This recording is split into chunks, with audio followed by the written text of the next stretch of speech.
still developing story about Elian Gonzalez. As I mentioned, his grandmothers are, still flying on a chartered Lear jet from Havana to New York, where they'll be holding a press conference, we think, about 4:15 Eastern Time. We'll bring it to you live, of course, and we are following the path of that jet as it makes its way here. This is a significant day in this story because for the first time, Elian's Cuban relatives are coming to the United States to both see him and to make a very public appeal for the boy being returned to Cuba to his father.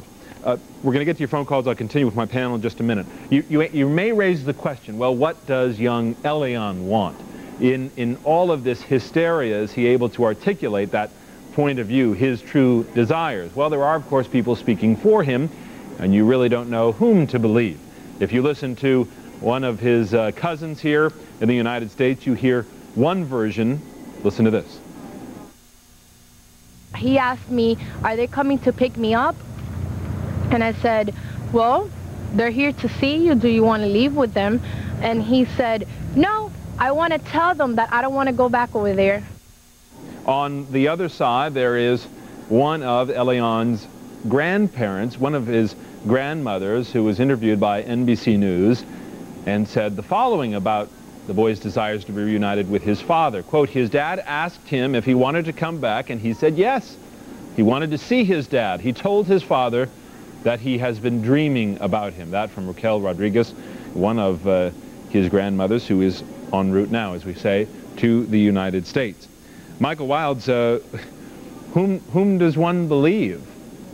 Historically, on U.S. soil, we've deferred these matters to the courts, and I am shocked at immigration's decision. On the one hand, I admire that they're trying to cull out what's in the best interest of the child.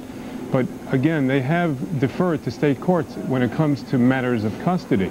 This boy wants his mother back.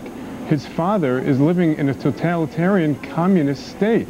Who knows if the grandmothers are being put up to a political show in New York? Who knows whether or not the father and his new pregnant wife feel coerced? But all his relatives have been saying is the father should come here to pick Elian up, and that way on free soil, it's entered the presidential contest as well. On free soil, he can articulate that view. So why can't the grandmothers act as his emissaries legitimately? Well, immigration has already determined that the father speaks legally when it comes to immigration matters for the child.